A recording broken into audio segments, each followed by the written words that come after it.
Many of us who set big goals feel like no matter how hard or smart we work, we can't help but feel stuck. Now, in my opinion, the biggest reason that we feel this way is often the same for a lot of us. And it's something that until you fix it, you simply won't succeed. Now, let me tell you what I'm talking about by telling you a story. This is the story of Joe and Dawn. Joe was a college student at the University of Florida, and Dawn was a college student at Florida State University. They both had friend groups that drank and smoked and partied, and they both around the same time started learning about personal development, productivity, entrepreneurship, and they both decided that they wanted to do more with their lives. Now, in both cases, when they started trying to talk about personal development, about entrepreneurship, about all these things that they were interested in to their respective friend groups, their friend groups resisted it right away. And they resisted it very strongly. They started telling them that that personal development thing was a scam. They started telling them that the entrepreneurship thing was false, that only a very few percentage succeed and that that's not going to be them. Now, where Joe and Dawn differed is in how they dealt with this feedback from their so-called friends. Joe decided that he didn't really care what their friends were saying. He believed that this was possible, and he recognized his friends as being somebody who was standing in his way and who were not really being his friends. And so no matter how hard it was for him, he decided to distance himself from his friends until he eventually essentially cut them off. Now, Dawn, on the other hand, felt bad because he felt kind of guilty that he was doing this thing and that he wasn't bringing along his so-called friends with him, and he kind of let his friends guilt trip him into not pursuing the personal development journey, into not pursuing his passions, into not pursuing his dreams, into not pursuing the things that lit his soul up on fire. So he effectively allowed his so-called friends to rob him of his future and to rob him of his passion and to rob him of his dream. Now, he didn't recognize that he was doing this. He thought that he could just stay friends with those people so that he wouldn't upset them, and then silently, privately, on his own, pursue his business ideas and pursue his personal development journey. So while Joe decided to distance himself from his friends and even cut them off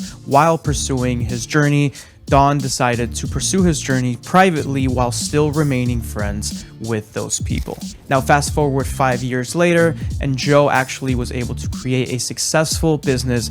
He made friends with completely new people who were on the same course as him, and he reconnected with old friends whom he realized were incredibly supportive of his goals and who he realized he should have been spending more time with because of how supportive and real and kind and genuine they were with him. On the other hand, Dawn tried to succeed, but no matter how hard he tried to succeed, he just seemed to keep feeling stuck. And he continued hanging out with his party friends, his drinking friends, his smoking friends, the so-called friends that whenever he tried to bring them on board and honestly just passionately and genuinely and honestly and authentically share his passions with, would instantly shut them down and would just instantly turn negative. So after 5 years, Joe ended up with a successful business and positive and supporting friends, new and old, some new that he made along the journey and some old that he reconnected with. And Dawn is still struggling with his business and with his personal development and suffers from self-esteem issues while he continues to hang out with his so-called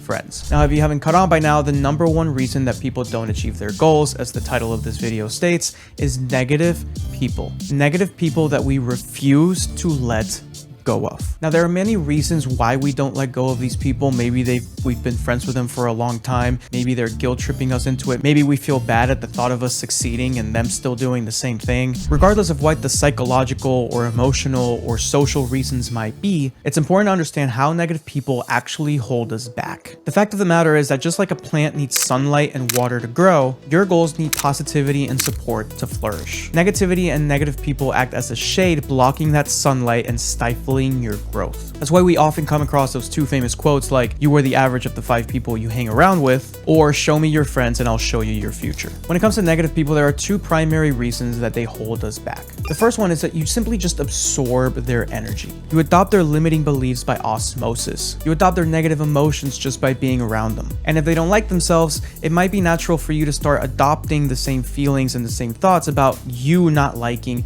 yourself and you not believing in yourself. The other way is that they infuse self-doubt.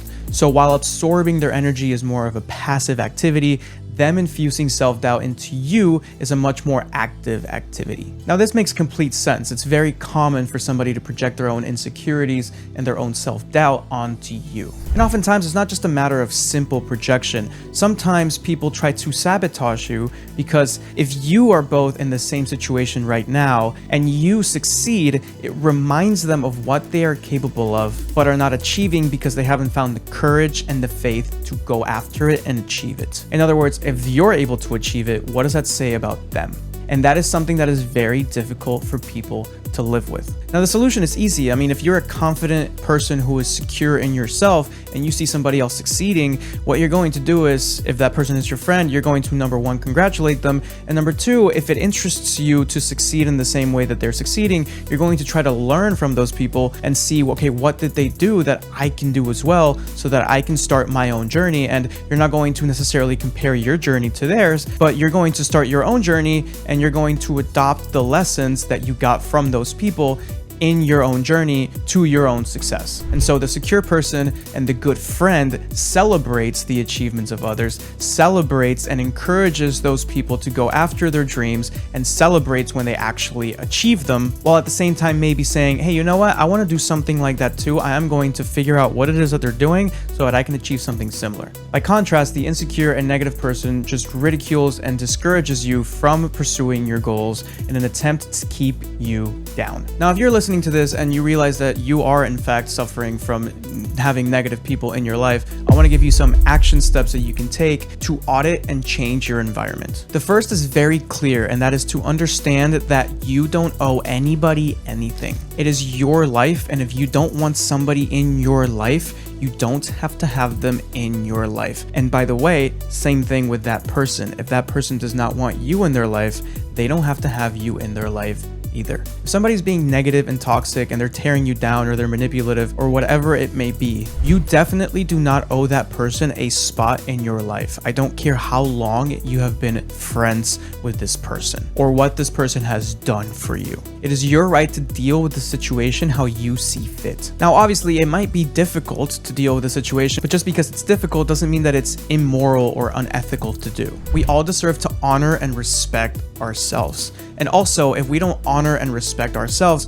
how can we honor and respect others? We all deserve to be true and authentic to ourselves instead of being fake to each other to gain validation from each other. We all deserve to delve deep into our passions, our goals, and our dreams without sacrificing that just so somebody else won't feel bad. If that person does not get excited for you when you tell them about your dreams and your ambitions and your goals and what lights your soul on fire, that person is either not your friend or you guys are just not a good match for each other. And if you're not a good match for each other, what is the purpose of you guys keeping each other in your lives? So not only do you have the complete and utter right to remove somebody that is not a good match for you from your life, that person has the exact same right to do the same thing with you. Now, like I mentioned before, the first time that you try to cut somebody off from your life will be very hard, but the next times after that will be much easier. It is extremely important that you acknowledge that you deserve to be real and not fake, and that you deserve to honor your true and honest and authentic and raw self and your passions and your dreams and your goals and your ambitions and the things that bring you joy. And just like it's important for you to be real with yourself, it's important for the other person to also be real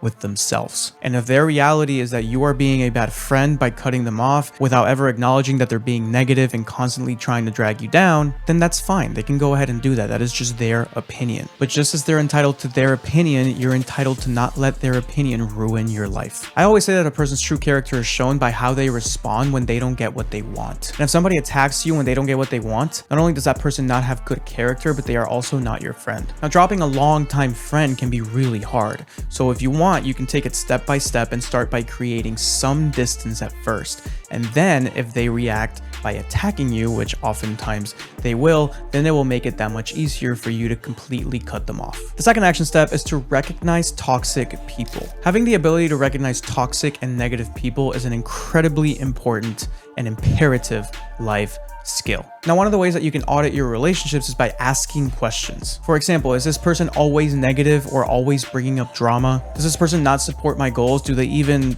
subtly ridicule my ambitions? Do I feel drained after hanging out with this person instead of being recharged by them? Do they throw subtle jabs at me out of nowhere for no reason and then deny that they threw jabs at all? Do they expect things from me that they don't do themselves? Am I always the one reaching out and trying to initiate a hangout? If the answer to these questions is yes, then you probably want to reevaluate that friendship. Like I said before, it's your life. You choose who gets to be a part of it, and likewise, they choose the same with their lives. And if somebody's gonna throw a temper tantrum because they're not getting what they want, you know that person is not only not mature enough to deserve your friendship, but that person is not a good friend. The third action step is to place yourself in a positive environment. So we already talked about how a negative environment with negative people holds you down, but even a neutral environment that's not necessarily negative can also keep you from achieving things that nobody's achieved in that environment.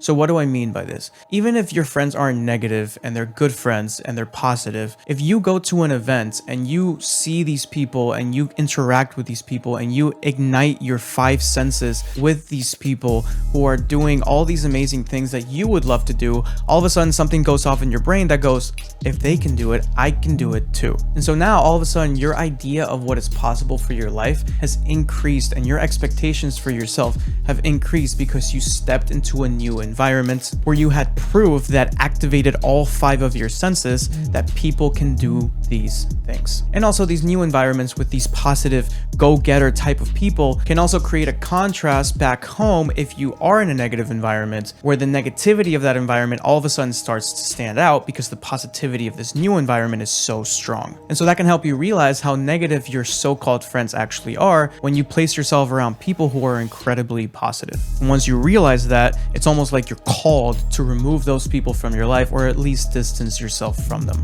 And once you do that, that is not holding you back from achieving your goals anymore. And the fourth action step is the same as the third action step, but instead of a physical environment, it is with a digital environment. And so for example, if the only people that you follow on social media are people who are always talking about drama, always trying to look really cool for everybody else, always trying to put up this fake persona so that people can give them some form of validation, maybe in the forms of likes or whatever. If all of a sudden you start following people who are doing way cooler things with their lives, who are not always talking about drama, who are talking about positive things, who are telling you that you can do absolutely amazing things, that is also going to create the same kind of contrast. And it is going to reset your expectations for what is possible. Now, if you enjoyed this video, make sure to check out this video right here about the Pygmalion effect, which is a research study done by scientists where they examined the effects that our environments have on us. And as always, if you like this kind of content, make sure to subscribe to the channel and click the link in the description below to sign up for my weekly email newsletter where I send you content like this